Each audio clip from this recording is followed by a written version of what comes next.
Welcome to the David Spisak Show. I am your host, David Spisak. Go figure. I want to thank you so much for taking the time to join me as always. You're going to be delighted that you did.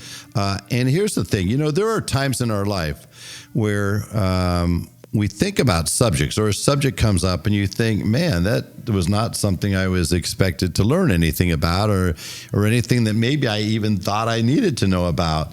But this is one of those days, because if you're a dealer, if you're a general manager, a CEO of a group, if you're an OEM executive, or if you're in the parts and service department, period, even a salesperson, because this even affects you.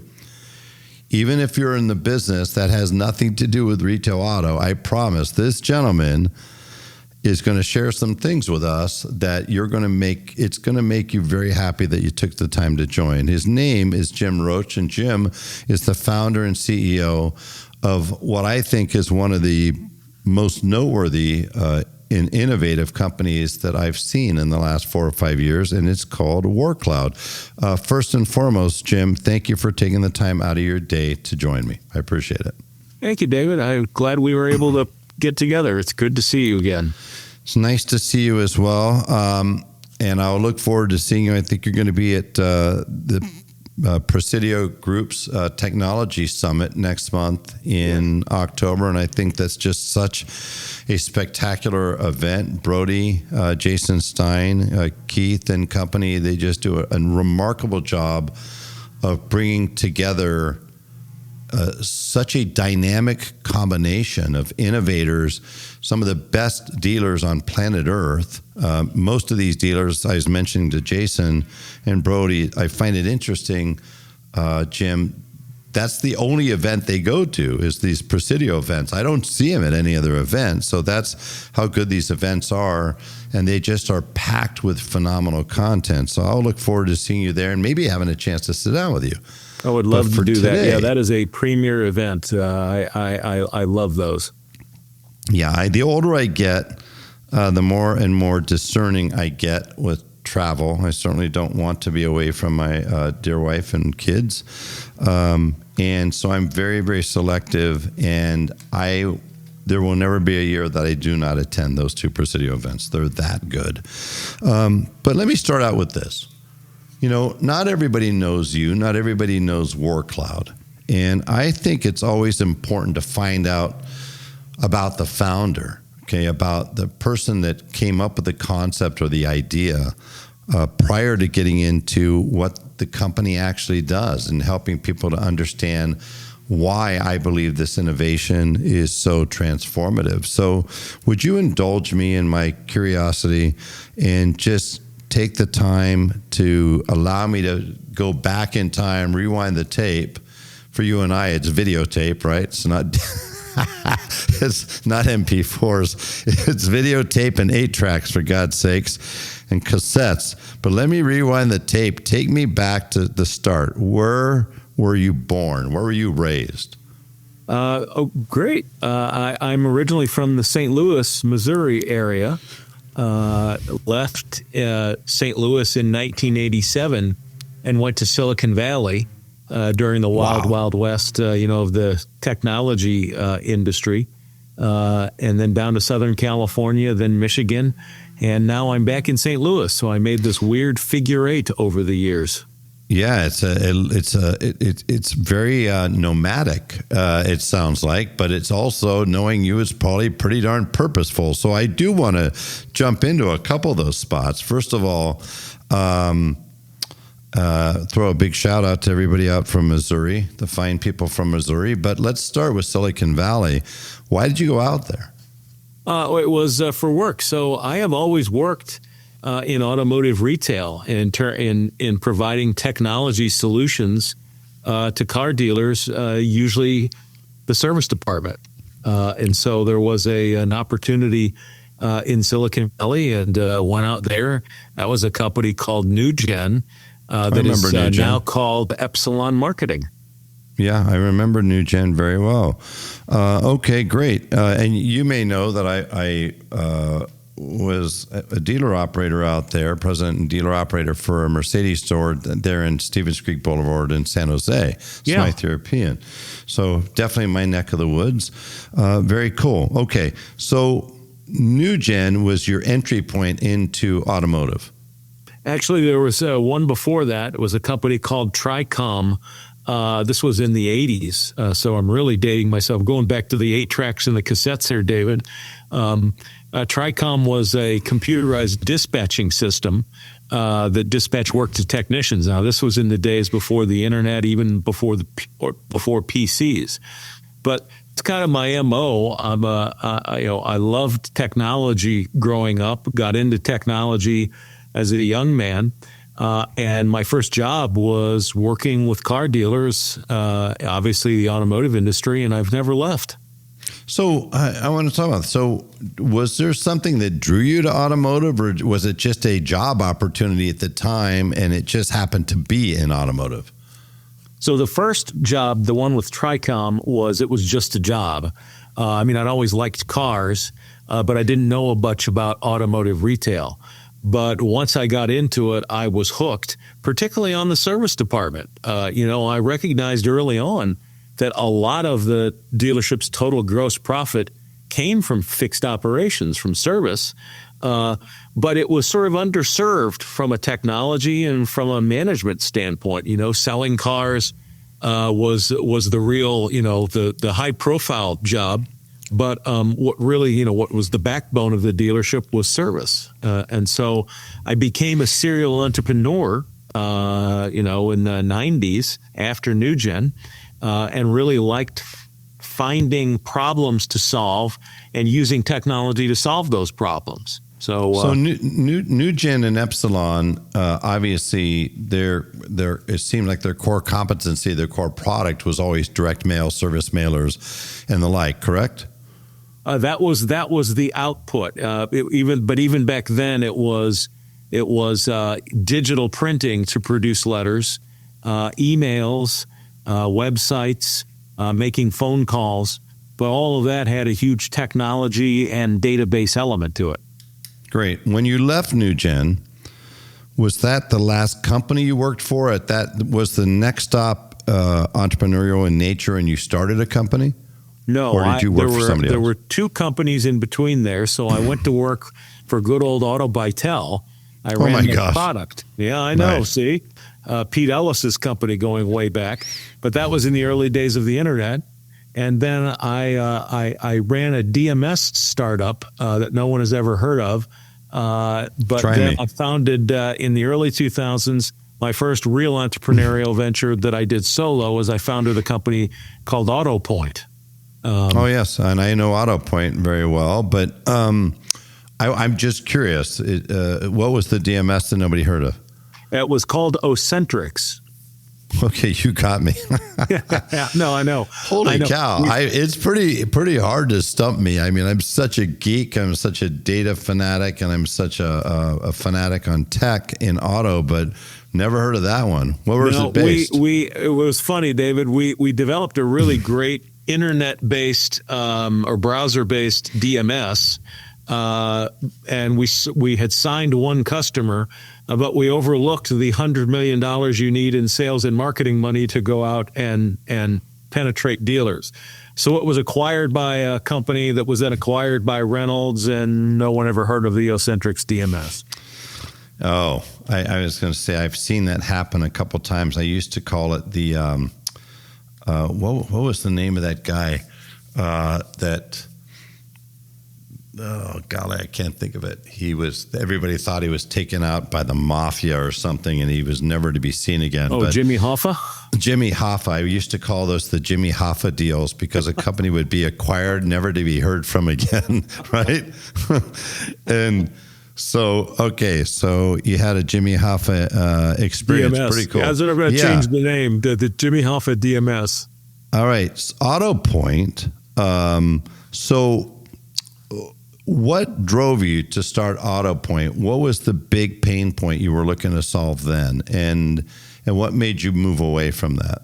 Yeah, so with AutoPoint, the original AutoPoint was the first multi-channel marketing solution for dealers. So I had observed after my experience with NewGen that dealers, they used one vendor for service reminders, and they had another vendor for direct mail to sell new cars, and they had somebody else who was doing emails, and another company that was doing phone calls, and it was marketing was highly fragmented. So we coined this term we called life cycle management, which was we would communicate with the customer in whatever way they wanted: direct mail, email, personal web pages, telephone calls, text. From the moment you raised your hand, through buying a car, through the F&I process, through service, and then ideally selling you another car using a single vendor.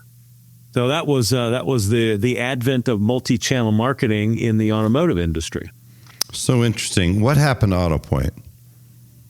So AutoPoint was acquired by Service Repair Solutions, and they had that was an umbrella for four companies: MPI, AutoPoint, IATN, and Identifix, and those were all bought by Solera, and they now exist in some form or another inside of Solera. So, what was the inflection point? What was the motivation, the impetus for WarrCloud? Yeah, thank you. So, over the decades, I have visited, as you have, probably thousands of dealers. And, I love somebody, the GM or the dealer taking me on a tour of the store. And I always noticed that if you opened enough doors, eventually you'd find a little office and there'd be stacks of paper up to the ceiling. That was the warranty clerk's office, right? Yeah. And to me, as a serial entrepreneur, always looking for problems to solve by using technology, stacks of paper indicate a problem. So I always had that in the back of my mind. But it was a really smart dealer friend who I was discussing this with, and he said, that's not a stack of paper, that's a stack of uncashed checks. And that was the real aha. And so my process as an entrepreneur always has been talk to the marketplace, talk to customers, find pain points, find if anybody's already trying to solve them, and then figure a way to use technology. So I talked to a bunch of dealer friends, and didn't seem like anybody was working on solving this warranty claims processing.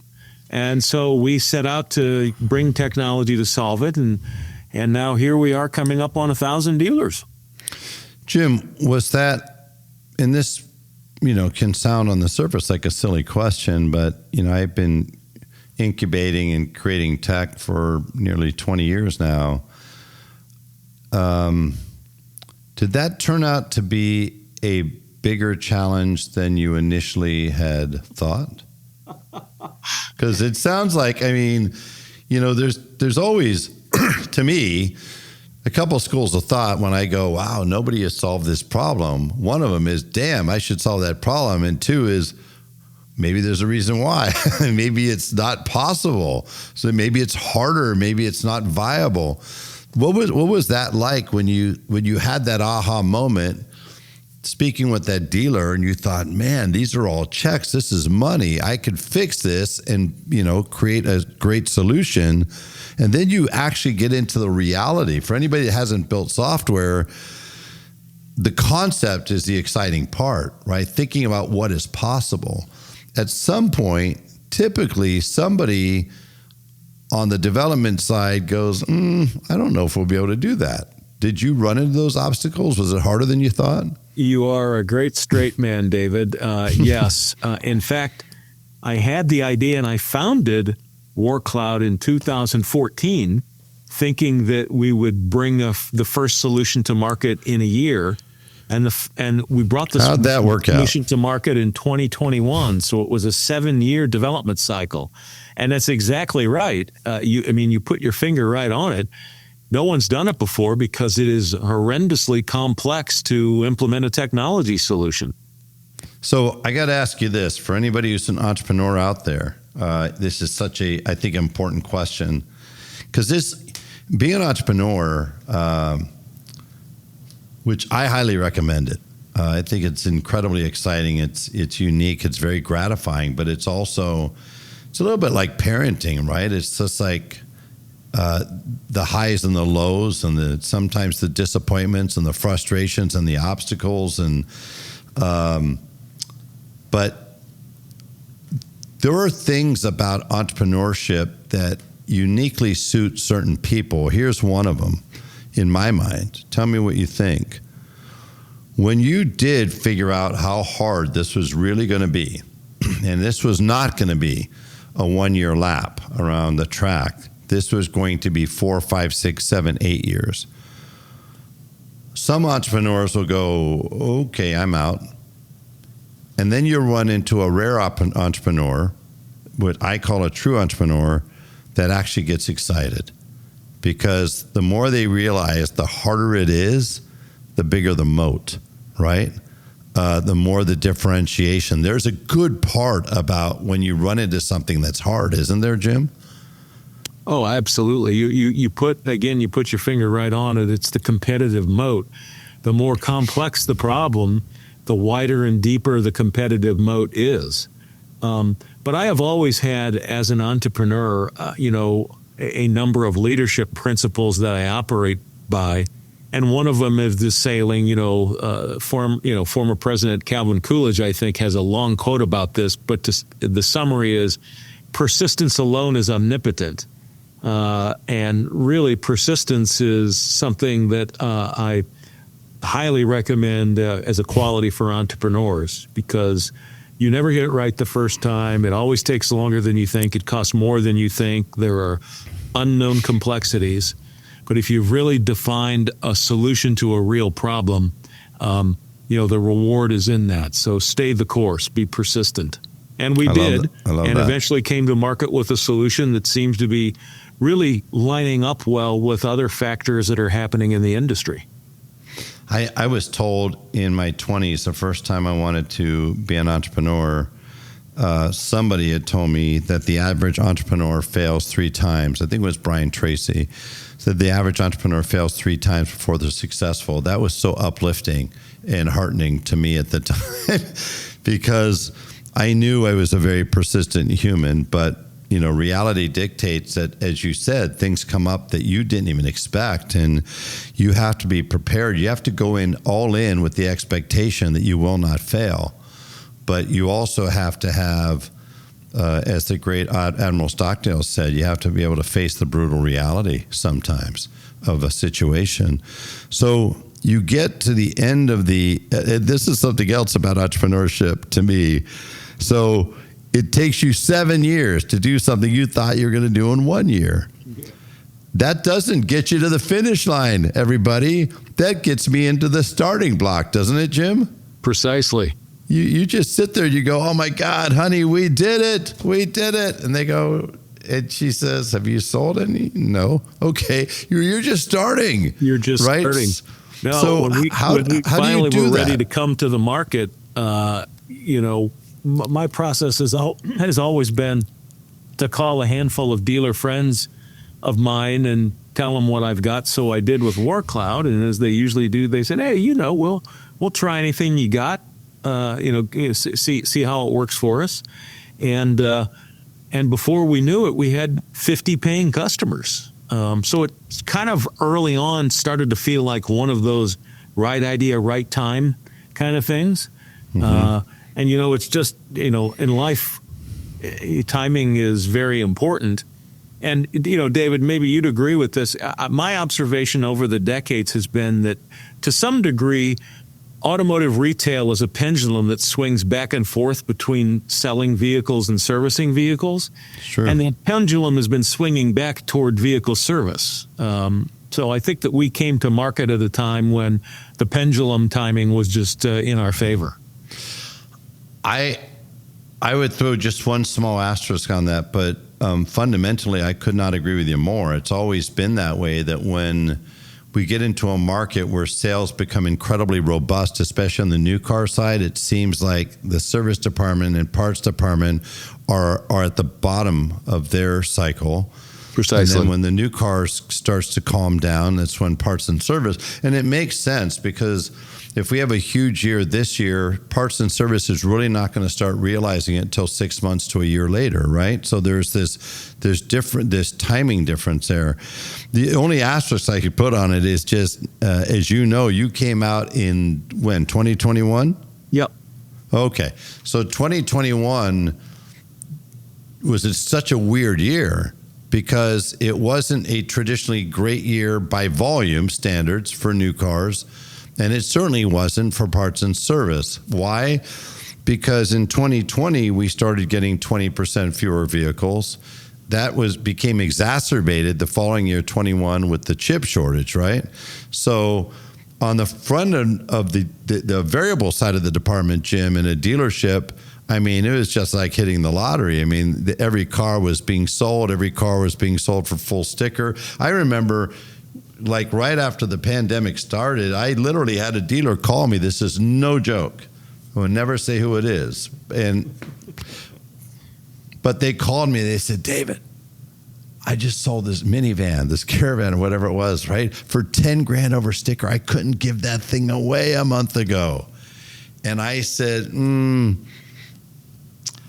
I don't know if I would do that. I would rather sell one person 20 cars over a period of time and keep their business front and back than crush it on one time. That's just me. Never like selling things for over sticker. To your point, what Carl Sewell said, right? You can share a sheep 100 times, but you can only skin them once. That's right. So that whoever bought that minivan was flat skinned. But so anyways, but what happened, as you know, as units in operation went down, they were making so much money on the front that the back end became less of a challenge. In other words, from a fixed absorption perspective. And there were many people in parts and service in 2021, 22, maybe even into 23 saying, geez, I'd like to join the party. So from that respect, it was interesting because our units in operation are still down. On the other hand, the timing was absolutely perfect, was brilliant, because the fixed operation side, as you mentioned, is not only on an upswing, but it is likely to be on an upswing for the foreseeable future. I mean, when we look at the total addressable market or the dollars that the market represents in service and repair, it's exploding. And so I think the time is fantastic. Beyond that, Jim, you know, dealers are not having the same easy time as it was in the variable department. It's gotten quite challenging. It's been tough out on the front end of the department. In the back end, parts and service, you know, I don't think it's ever been more important. In fact, I did this keynote for California New Car Dealer Association convention just 2 days ago. I literally stood on the edge of the stage and I said, fixed operations is not the other department anymore. It is the department. It is the department, right? And I also told them this.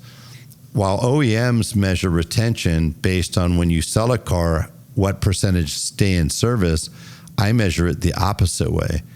I measure it based on service. When you do a great job with a client in service, the likelihood you'll sell them their next car goes up dramatically. So I think you're in the right place at the right time.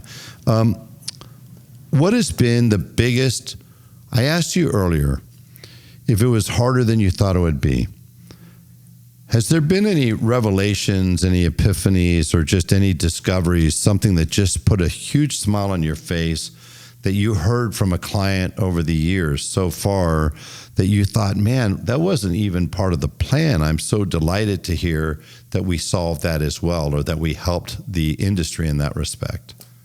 Thank you. You know, not something I've heard. I mean, I've heard many things from many clients, but what's happening in the industry, so, you know, fixed operations has two primary revenue streams, warranty and customer pay. And if you zoom in on those, what's happening is really interesting. Customer pay growth in 2023, according to NADA, was 4.4%. In 2024, customer pay growth was 2.2%. So we're seeing a deceleration of customer pay growth. Warranty in 2023 grew 7.6%, and in 2024 it grew 19%. So what we're seeing is a shift in the growth rate of the two primary revenue streams for the dealer. So warranty is ascendant. Now, I'd love to tell you that was the plan all along, but I mean, it's being driven by a number of factors, but we'll take the serendipity. And David, the other thing that's interesting that's happening, so warranty claims processing, and that's what we do, OEM warranty claims processing, has been done the same way for 80 years. It's one or more people in the dealership looking up codes, doing data entry. But what's happening is that the human beings have historically done this work are on the decline. They're aging out of the workforce, or they're leaving automotive, and the younger generations don't necessarily want to do that kind of work. So there's also a scalability problem in addition to the demand for warranty claims processing going up. This has all happened in the last 2 to 3 years. So, it's nice that we're here after having gone through a 7-year development cycle at a time when the industry really, really needs something to help make up for that increase in warranty claims demand and a shortfall in the human beings that have done it over the years. It is again, Jim, and congratulations to you and your team for having that persistence and that foresight. Like I said, there's so many times that people come up with brilliant concepts, and at some point they bail out. I mean, the water gets too rough, or they just can't withstand the obstacles anymore. And I would never, say a crossword about any of those people. Everybody's got to make their own decision. Sure. But to have the foresight to stick with something and to really believe in something says an awful lot about you and about your team in terms of the dedication and the commitment. I have a quote I created years ago that simply says, "Relentless cannot be defeated." You're a poster child for that, right? And your team's a poster child for that. When you're relentless and you really believe in something wholeheartedly, I was mentioning off camera, Richard Branson's one of my favorite stories. The guy decided in 1989 that the thought of a vacuum with a bag was just more than he could handle anymore. Can you imagine? Like, of all the things, I mean, I always say sometimes, us guys can be very simple. I don't think in a lot of ways we've shifted tremendously, decade over decade, or 100 years. In this case, you get onto something and you want to fix it. We like fixing things, and this dude wanted to fix something. He was convinced there was a better way.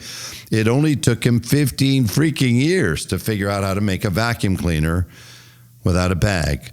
And how many people would have fallen off of that deal in 15 years, right? That's like that 15 Edison. years makes me feel real good about our 7 years for. So I'm telling you, at 7 years, Branson, who was knighted, right, now wealthier than Richard Branson. I mean, Richard Dyson. Richard is wealthier than Richard Branson, got knighted by the Queen and all that. But if he was in the room right now, he would be just like flabbergasted and impressed, going like, "Roche, how did you do this in half the time it took me to figure out how to make a vacuum?" It's crazy. What's cool is it's got to be exciting for you. I mean, let's see. So you're only really in your maybe third or fourth full year, right? That's right. Of being in the market, is that right? Yep.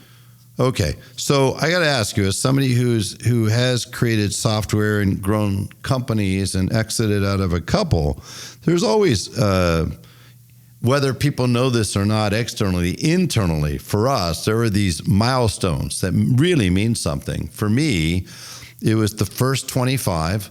Why? Those are the people that just saw the vision, right? And I tell entrepreneurs, don't chase customers, and for God's sakes, don't chase money.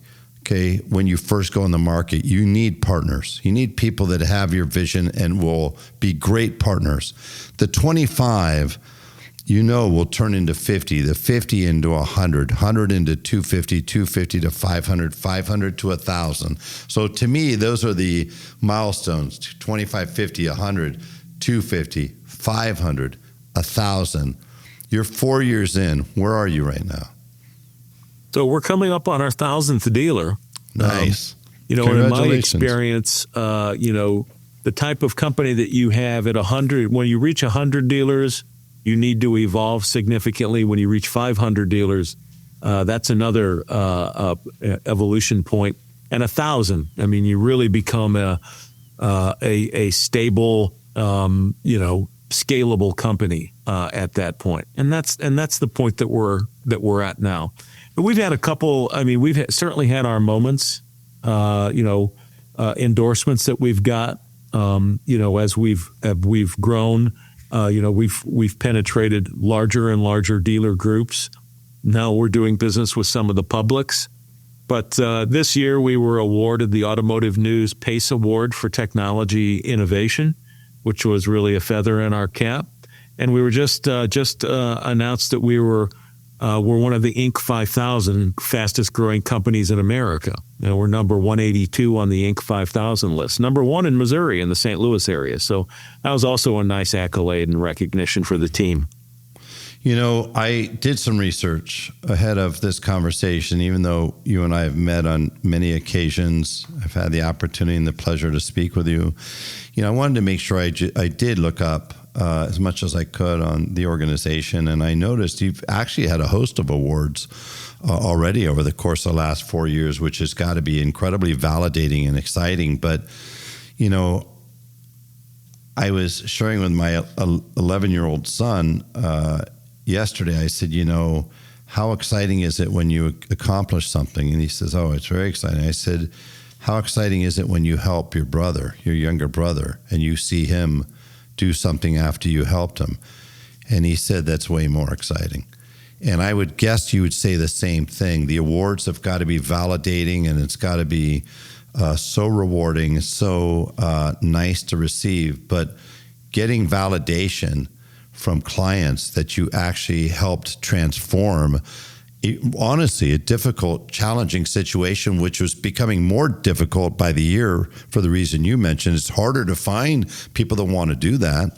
And frankly, at the same time, not only is it harder to find, Jim, but that whole landscape of warranty receivables or warranty claims has gotten far more complicated, right? It's been a big shift at the OEM side with the personnel. Some OEMs have reduced personnel, have put more on the dealer, and it's become tougher in order to process those. So I'm guessing the awards are awesome, but something would tell me that when you really hear those, for lack of a better term, accolades or thanks from your dealer clients, that's got to be even more gratifying, isn't it? Oh, absolutely. I mean, to me, the awards and the accolades are affirmation, but they would be hollow if we didn't deliver real value to dealers and solve real problems, which is what we're doing. As you and I were laughing, I mean, it's not the sexy new thing. It's not digital retailing or whatever,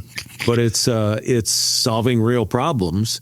And that's what that's what everybody wants at the end of the day. One of my leadership principles that I got from Keith Jezik, who was the president of Cox Automotive, Keith always used to say, never forget that nobody goes to Home Depot to buy a drill. They buy a hole in the wall, which means, don't get overzealous about your solution. Remember that you got to solve a problem.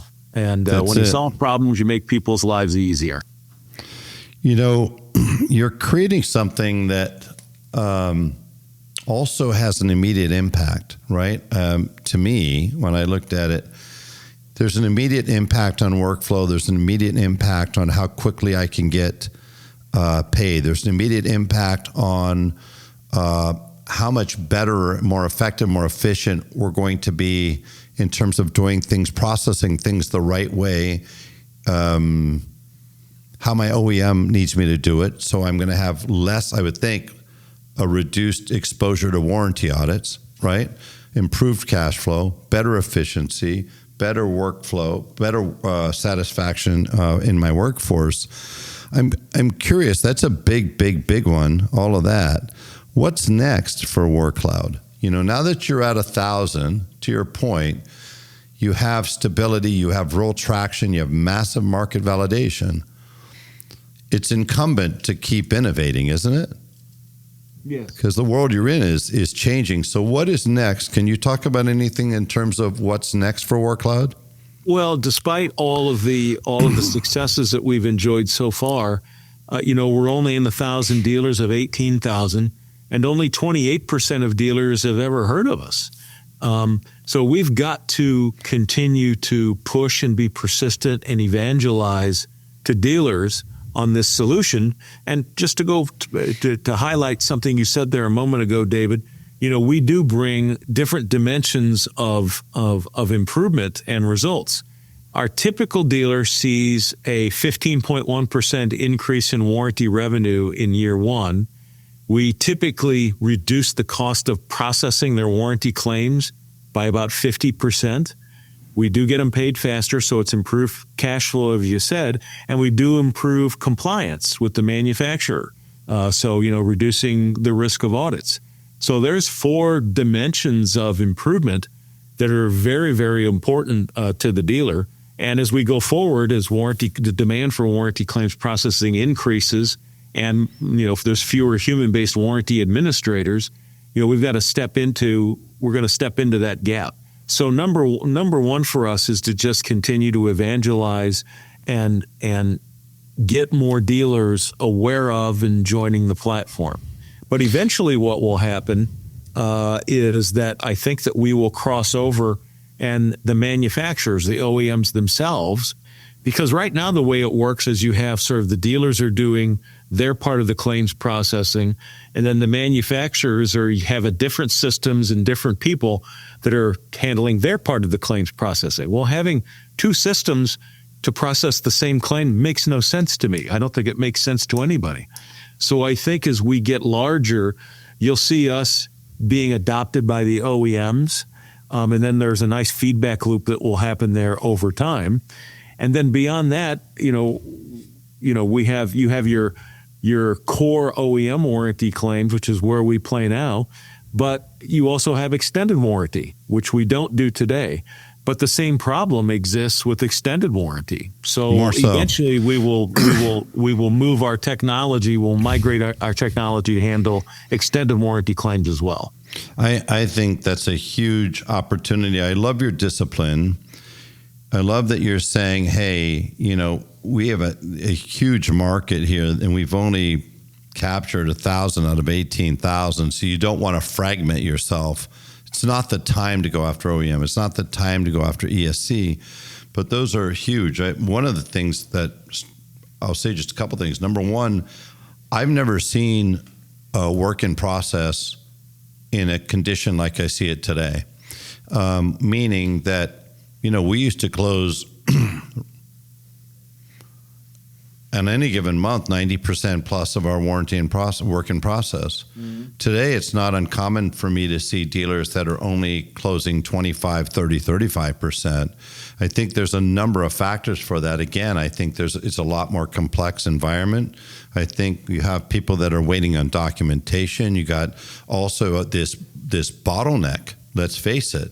If I got even 10 techs and I got 1 warranty receivables clerk, that's a problem, right? So there's going to be a natural bottleneck. And of course, there's already this natural scenario that happens where a disproportionate number of my warranties or my ROs get closed out at the end of the month. Then I have ROs where it has customer pay and warranty on it, right? And the customer pay can be closed, but the warranty can't be closed.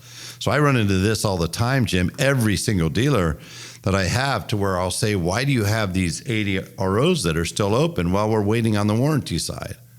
Yeah, that's you touched on something that's really important. That's a big deal, and that's a nuance that a lot of people don't see. You have to view warranty holistically.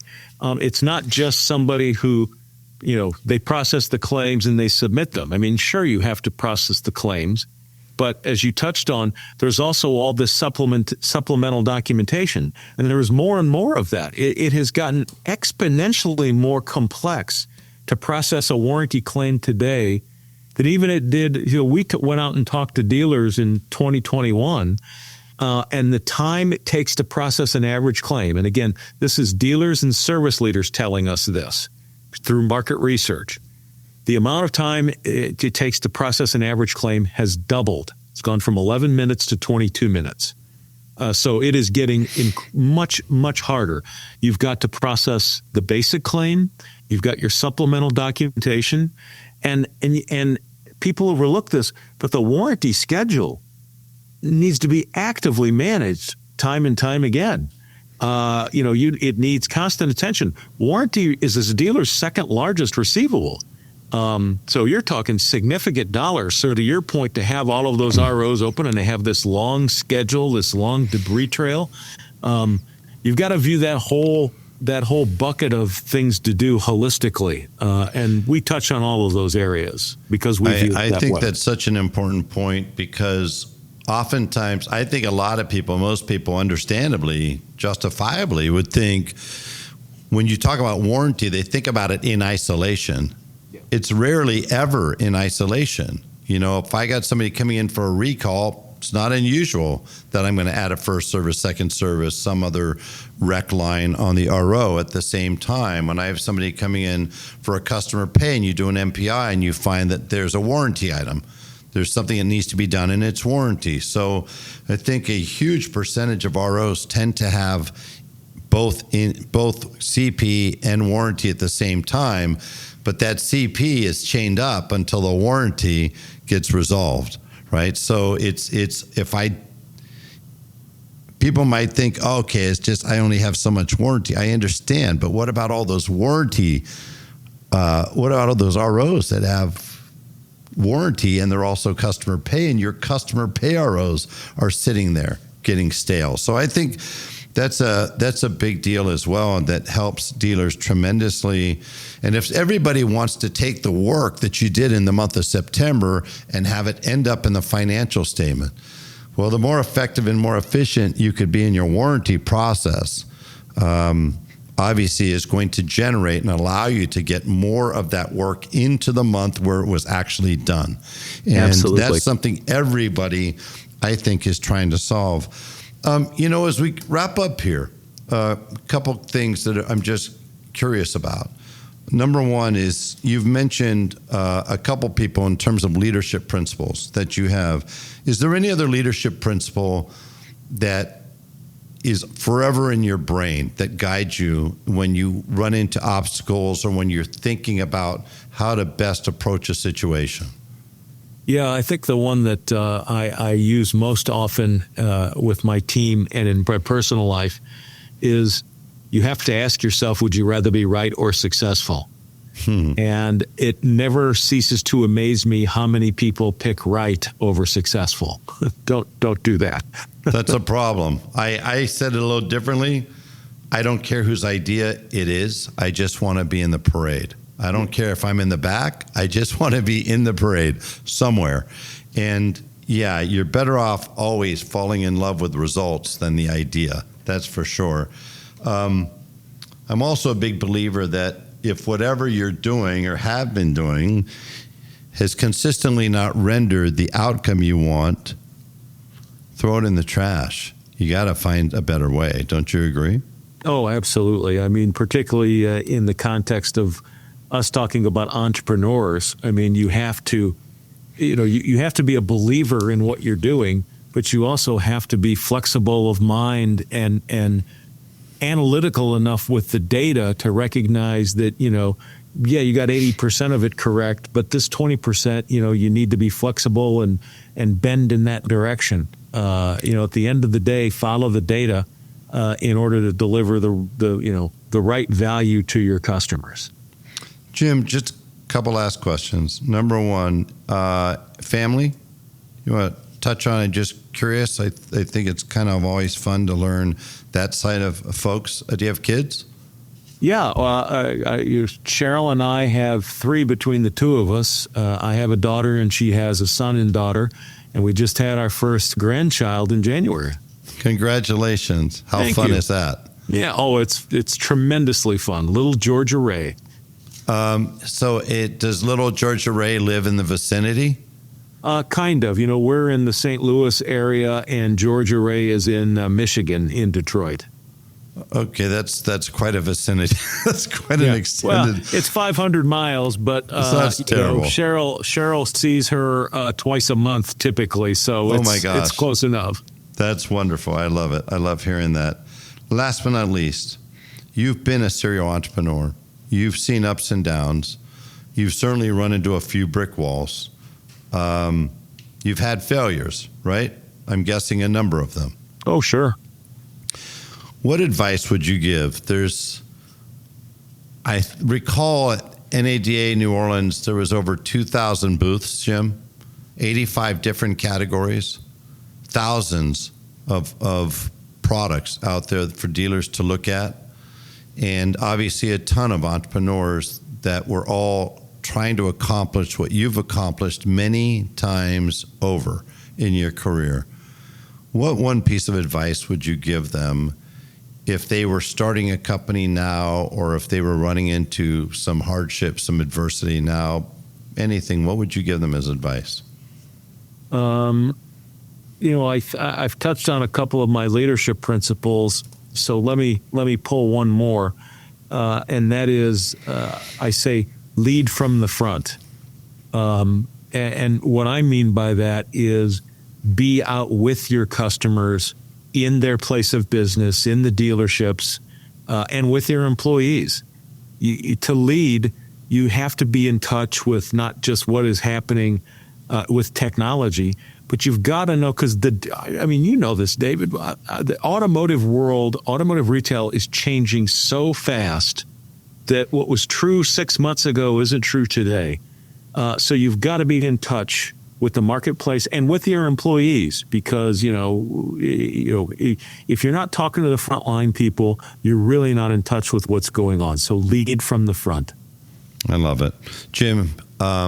I've been looking forward to this, and for good reasons. It was such a wonderful conversation. I've learned so much, and I appreciate you taking the time and having the willingness to answer each and every question. For anybody that doesn't know this, anybody that's ever come on my podcast, which is roughly 250 folks so far, will tell you there are no questions served up ahead of time. There's no warning. There's nothing orchestrated, right? Everything is 100% authentic. Can you attest to that, right? It goes how it goes. And I want it that way, because I want people that are listening in to feel like they're in that room where it happens, and that they're listening to a genuine, authentic conversation. It's been really tremendous learning more about you, about your organization, about your leadership philosophies, about what you've learned in the course of your journey. And I'm excited for you and the entire team at WarrCloud, because I really do believe that you are one of those really meaningful, transformative innovations that are out in the industry that have the ability, not just the potential, but the very real ability to change everything for the good as it pertains to their warranty department and their parts and service department. Like everything else, it's connected, right? When your warranty gets better, throughput gets better, morale gets better, gross gets better. So, while you do play, you still serve in a small area.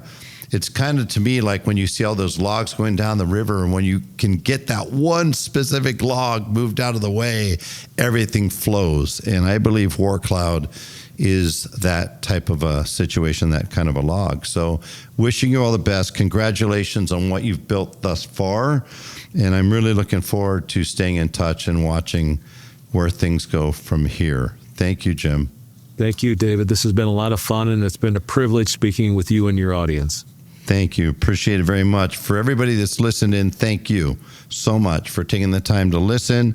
Please take the time to share this out to anybody who may be looking for a way to up-level their warranty receivables, to improve their fixed operations department, or just somebody who wants to learn from a bona fide, lifelong successful entrepreneur like Jim. Please take the time to leave a review. By the way, go to davidspisak.com and you can get show notes on this particular episode, and also learn more about Jim and how to connect with Jim. Thank you so much for taking the time to join. I'll see you next time on the David Spisak Show.